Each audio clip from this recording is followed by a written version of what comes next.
PTI के रहनुमा उस्मान डार साहब हमारे साथ इस वक्त लाइन पर मौजूद हैं। सारी सूरत हाल पर उनसे बात करते हैं, उनका पॉइंट ऑफ व्यू जानते हैं। उस्मान डार साहब, बहुत शुक्रिया आपके वक्त का। सबसे पहले तो आपसे जानना चाहेंगे कि सिर्फ आधा घंटा रह गया, तकरीबन पोलिंग का वक्त खत्म होने वाला है, 5 बजे वक्त खत्म हो जाएगा।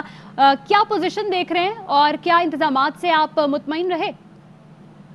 देखिए जी, आज दिन भर पुरअमन हालात रहे और मैंने मीडिया पे भी बात की है। उसकी बुनियादी वजह यही रही कि जब राना सनाउल्ला और उनके जो इश्तिहारी जत्थे पिछली दफा आए थे और शर पसंद अनासर को वो साथ लेके आए थे, इस दफा उनके दाखिले पे यहाँ पाबंदी थी, तो हालात नॉर्मल थे। इलेक्शन कमीशन ने और लॉ इन्फोर्समेंट एजेंसीज ने पहले से बेहतर इंतजाम कर रखे थे। लेकिन जो बात मैं कौम के सामने रखना चाहता हूँ, जब ये इलेक्शन का वक्त खत्म नहीं हुआ सॉरी, तो अभी से ही नून लीग की जो उम्मीदवार है नौशीन साहिबा, वो धांधली के इल्जाम लगा रही हैं और वो कह रही हैं जी कि कहीं वोट जो है वो बोगस वोट कास्ट हो गया है। कहीं ये कह रही हैं जी प्रिजाइडिंग ऑफिसर्स ने पर्चियां डाल रही हैं, क्योंकि नून लीग को नजर आ रहा है ये इलेक्शन हारने जा रहे हैं और इसीलिए अभी से ये धांधली का बयानिया बनाना चाह रहे हैं जिसमें इन्हें नाकामी होगी। नून लीग का धांधली का चूरन आज बिकने नहीं देंगे। आज डस्के के लोग फैसला करेंगे कि डस्का जो है वो किसका किला है और जिस जोश के साथ पाकिस्तान तरीके इंसाफ के वर्कर्स और वोटर्स बाहर आए हैं, इंशाल्लाह ताला मुझे यही नजर आ रहा है कि जीत पाकिस्तान तरीके इंसाफ की होगी, जैसे मली की होगी।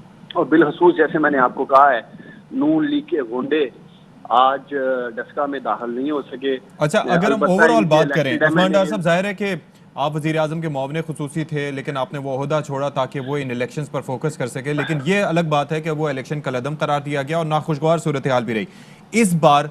और जो पिछली बार इलेक्शंस हुए थे, क्या मेजर चेंजेस आपने देखे हैं जो कि इलेक्शन कमीशन की जानिब से किए गए, जिनकी वजह से अभी तक कोई नाखुशगवार वाकया पेश नहीं आया?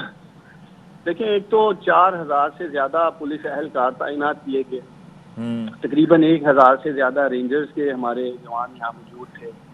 और उसके अलावा मैंने देखा कि एहसास जो पोलिंग स्टेशन हैं उनके ऊपर इलेक्शन कमीशन का जो अमला है डायरेक्टली वो तैनात किया गया। एक बाई इलेक्शन तो शायद इस तरह कराया जा सकता है। अगर हम जनरल इलेक्शन की बात करें या एक से ज्यादा ज़िमनी इलेक्शन की बात करें तो वो इस तरह कराना इलेक्शन कमीशन के लिए या इंतजामिया के लिए मुमकिन नहीं होगा। इसलिए हमें इलेक्टोरल रिफॉर्म्स की तरफ जाना है। वज़ीर आज़म इमरान खान साहब ने जो अपोजिशन को दावत दी, speaker national assembly Asad Qaiser साहब ने भी जो कमेटी बनाई है या इनको बना रहे हैं कि आए बैठ के 2023 के इलेक्शन की बात करें, ताकि कोई भी हारने वाला धांधली की बात ना करे, जीतने वाला जो है उसको भी जाकर कोर्ट में केसेस का सामना नहीं करना पड़े। तो अब वक्त आ गया है कि पाकिस्तान में तमाम सियासी जमातों को इलेक्टोरल रिफॉर्म्स की तरफ जाना होगा। हम और प्रिसाइसली उस्मान डार साहब, आप समझते हैं कि ये आज का जो इलेक्शन है, आधा घंटा बाकी है, लेकिन उसके बावजूद आप क्या ये सदाकत से और दावे से कह सकते हैं कि आज का इलेक्शन उस प्रोसेस की जानिब पहला कदम है जिसकी जानिब वजीर आज़म पाकिस्तान इशारा करते हैं कि कोई इंतखाबी अमल पर सवाल ना उठा सके, उंगली ना उठा सके? तो आप समझते हैं कि आज का इलेक्शन ऐसा ही होगा? देखें, इसीलिए मैंने पहले कहा कि मुझे मायूसी हुई जब PMLN की उम्मीदवार ने आज भी इंतखाबी अमल पर उंगलियां उठा दी शफाफियत पे। मैं समझता हूँ ये डस्का की तारीख के, बल्कि डिस्ट्रिक्ट सियालकोट में जितने भी इलेक्शन हमने देखे हैं उसकी तारीख के लिए बेहतरीन मैनेजमेंट पॉइंट ऑफ व्यू से फेयर एंड फ्री इलेक्शन के हवाले से जबरदस्त इलेक्शन आज करवाया गया है यहाँ। तो इसलिए अगर इन हालात में भी PMLN समझती है कि धांधली हो रही है या करवाई जा रही है, जबकि इलेक्शन कमीशन ऑफ पाकिस्तान ने बिल्कुल, आपने जैसे धांधली की बात की है, ये तो नौशीन इफ्तिखार साहिबा इल्जामात लगा रही हैं, कह रही हैं कि 1-2 पोलिंग स्टेशन है जहां पर जाली वोट कास्ट हुए हैं। तो आप क्या समझते हैं, क्या मकसद है अब इन इल्जामात का? देखिए, पहले तो जब 1.5-2 लाख लोग वोट कास्ट कर रहे हैं, अगर उसमें 1 से 2 वोट किसी वजह से भी अगर कोई कास्ट कर जाता है तो ये कोई इतनी बड़ा दावा नहीं है। 1-2 वोटों से इतने बड़े इलेक्शन में कोई हार जीत के फैसले नहीं हो जाते हैं। इसलिए मैं समझता हूँ कि हमें इलेक्शन कमीशन को और इस इलेक्शन को कंट्रोवर्शियल नहीं बनाना। हमें जो भी नतीजे आएंगे पाकिस्तान तरीके इंसाफ कबूल करेगी। हमने पहला नतीजा भी कबूल किया था 19 फरवरी का, जो इनकी डिमांड थी, प्रे थी 20 पोलिंग स्टेशन के ऊपर दोबारा इलेक्शन करवाया जाए, उसके लिए भी पाकिस्तान तरीके इंसाफ और हम तैयार थे। ये अलबत्ता पिछला इलेक्शन कबूल नहीं कर रहे थे। और मैं चाहूंगा कि अगर आप राना सनाउल्लाह को अगर ले सके अभी इस वक्त बीच में, तो मैं चाहूंगा कि ये लोग कमिटमेंट करें कौम के सामने कि जो भी नताइज निकलेंगे ये कबूल करेंगे, हम इन्हें भागने नहीं देंगे, हम इन्हें धांधली के पीछे छुपने नहीं देंगे। धांधली का चूरन अब मजीद बिकेगा नहीं इस मुल्क में, हर जगह धांधली धांधली और धांधली की बात करते हैं। यही 7-20 किलोमीटर पे वजीराबाद का इलेक्शन था, वो इलेक्शन नून लीग जीत गई, वो साफ और शफाफ उसी वजीर आला पंजाब उस्मान बुज़दार, उसी चीफ सेक्रेटरी जवाद रफीक मलिक ने कराया, उसी IG इनाम साहब ने करवाया, वही सारे डिस्ट्रिक्ट में वही सारे डिवीजन के कमिश्नर और RPOs थे। तो वो इलेक्शन बड़ा जबरदस्त था। और 7-20 किलोमीटर के ऊपर जब ये हारे हैं, शोर शराबा इन्होंने डाल दिया, धांधली हो गई। और आज भी आप देखें, मैं देख रहा हूँ इलेक्शन जब क्लोज होने के करीब आ रहा है और नून लीग वाले फिर धांधली का शोर डाल रहे हैं, इसलिए कि इनको नजर आ रहा है कि ये इलेक्शन हारने जा रहे हैं। अच्छा, आप ये फरमा रहे हैं कि जो भी नतीजा होगा हम कबूल करेंगे, बड़ी अच्छी स्टेटमेंट है, लेकिन एंटिसिपेशन क्या है उस्मान डार साहब? देखिए, पहले तो मैं समझता हूँ कि जो हम एक्सपेक्ट कर रहे थे कि लोग बड़ी तादाद में बाहर आएंगे, मुझे ये नजर आ रहा है कि 25 से 30% शायद टर्न आउट रहा है आज, क्योंकि पिछली दफा तकरीबन 45% के करीब था। मैं समझता हूँ ये भी आज एक पैगाम है इलेक्शन कमीशन ऑफ पाकिस्तान के लिए वोटर्स की तरफ से कि वो बार बार लाइनों में नहीं एग्जैक्टली इस पे जरा रोशनी डालिएगा। जाहिर है कि आप इंतखाबी मुहिम चलाते रहे हैं और उसमें बहुत मुश्किल होता है, खासतौर पर ज़मीनी इंतखाब का वो ग्लैमर चार्म नहीं होता जो कि जो जनरल इलेक्शंस का होता है। पहली दफ़ा वोटर्स को आपने बाहर निकाला, उम्मीदवारों ने उनके सामने अपना मंशूर रखा। इस बार कितना मुश्किल था ये प्रोसेस कि दोबारा उनको घरों से बाहर निकाला जाए और कहा जाए कि जी दोबारा वो प्रोसेस दोहराओ? देखिए, मैं समझता हूँ अगर आज भी नून लीग और PTI के जो वर्कर्स हैं, सपोर्टर्स हैं, यूनियन काउंसिल्स में, वार्ड्स में, गली मोहल्लों में, अगर आज वो जोर नहीं लगाते वोटर को निकालने के लिए, पोलिंग स्टेशन तक लाने के लिए, तो ये हो सकता है टर्न आउट शायद 20% से भी कम होता। तो वो तो एक उन्होंने अपनी तरफ से दोनों पार्टीज ने कोशिश की है। अब आप देखें 19 फरवरी को 2 लाख से ज्यादा वोट कास्ट हुआ। अब बार बार लोग निकल कर 50 दिन के बाद फिर लाइनों में नहीं लग सकते। फिर आज गर्मी है, यहाँ बहुत ज्यादा गर्मी है, डस्का में कोरोना वबा का सामना है। तो ये भी देखना होगा कि अगर टर्न आउट कम है और कोई भी सियासी जमात अगर हार जाती है तो क्या वो टर्न आउट की जो एक बेस या बुनियाद तो नहीं होगी कि लोग उस तरह से बाहर नहीं निकले, उन्होंने वोट कास्ट नहीं किया, राय नहीं दी। तो इसलिए हमें ये देखना, और यही देखें दो चीजें जो हम सुप्रीम कोर्ट ऑफ पाकिस्तान में गए थे, जो हम समझते थे कि इलेक्शन कमीशन ऑफ पाकिस्तान के फैसले में हुक्म मौजूद है, वो उस्मान डार साहब एक और फैक्टर भी है।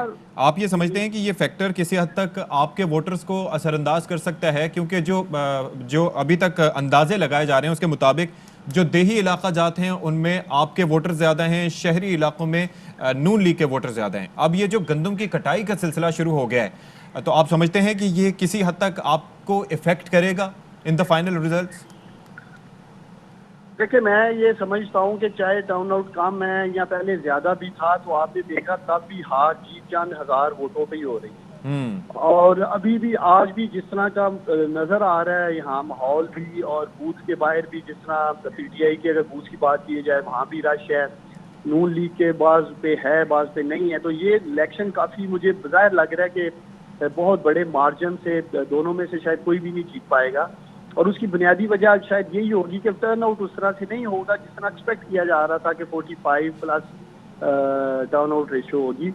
और उसके बावजूद मैं डस्का के अजीम और बहादुर लोगों को सलाम पेश करता हूँ, बाहर निकले बगैर किसी डर और खौफ के और वोट कास्ट किया इन्होंने। और जो मैं आपसे पहले बात कह रहा था, वक्त आ गया है अब हमें इलेक्टोरल रिफॉर्म्स की तरफ जाना होगा ताकि अगले इंतखाबात में पाकिस्तानी बाहर निकले, एक साफ और शफाफ उन्हें माहौल दिया जाए और इलेक्शन प्रोसेस पे उन्हें एतमाद हो, ताकि हम वोट डालेंगे और हमें फिर दोबारा से 50 दिन के बाद ये नहीं कहा जाएगा कि आए लंबी लंबी लाइनों में लगे और एक 2 घंटे इंतजार करने के बाद आप वोट डालें। और दूसरी तरफ मेरा ये पैगाम है ARY न्यूज़ से PMLN वालों को कि अब आप सियासी मैदान में आए, मुकाबला करें। हर इलेक्शन में धांधली का रोना धोना नहीं करेंगे जी हमारे साथ धांधली हो गई। यही प्रिजाइडिंग ऑफिसर, यही अमला नून लीग के दौर में इलेक्शन कराता रहा है। कौन से ऐसे जिमनी इंतखाबात हैं जो डिप्टी कमिश्नर के अंडर नहीं हुए या स्कूल के टीचर्स ने नहीं कराए हैं? मैं चैनल्स पे देख रहा था, ये दुहाइयां दे रहे हैं जी कि डिप्टी कमिश्नर के नीचे जो है वो प्रिजाइडिंग ऑफिसर वो लगाते हैं इलेक्शन कमीशन के साथ कोऑर्डिनेशन करके। तो पाकिस्तान में जिमनी इंतखाबात तो ऐसे ही होते हैं। या तो फिर हम इलेक्शन कमीशन का बजट बढ़ाएं, सारी सियासी जमातें बैठें।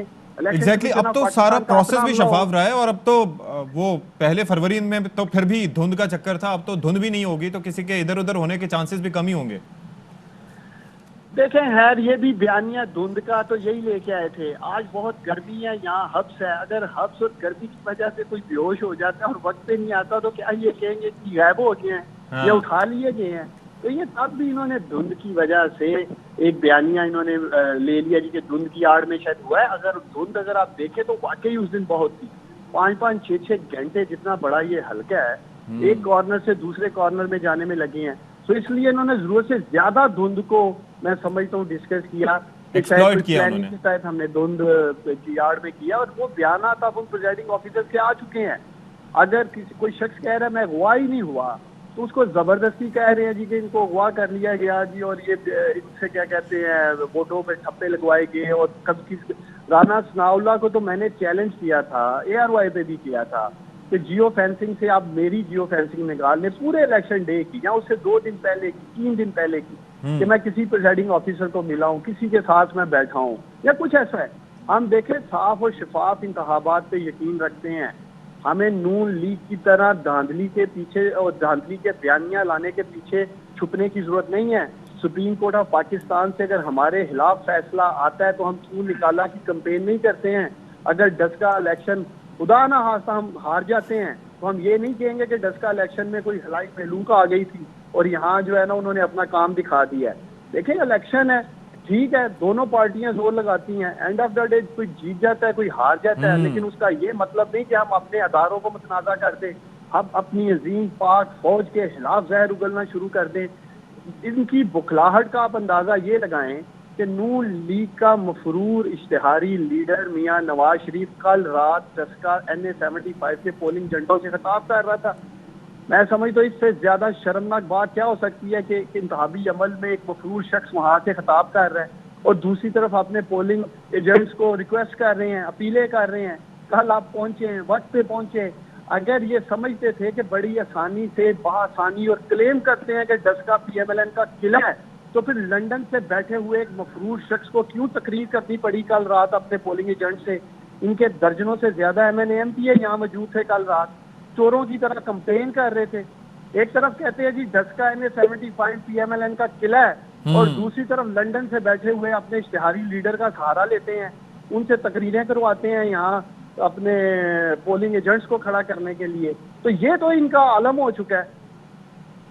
ठीक है, बहुत शुक्रिया उस्मान डार साहब, हमारे साथ मौजूद थे, रहनुमा है पाकिस्तान तहरीक इंसाफ के, और वो ये कहते हैं कि इस बार जो भी इंतखाबी नताइज होंगे हम तो कबूल करेंगे, नून लीग को भी कबूल करना चाहिए। और बार बार चूंकि ज़मनी इंतखाब हो रहा है और 19 फरवरी को जो इंतखाब हुआ था उसको कलअदम करार दिया गया था, लिहाजा इस बार जो टर्न आउट है वो मज़ीद कम होगा, क्योंकि गर्मी भी है, उसके साथ साथ कोरोना भी है और लोग बार बार अपने घरों से निकल नहीं सकते।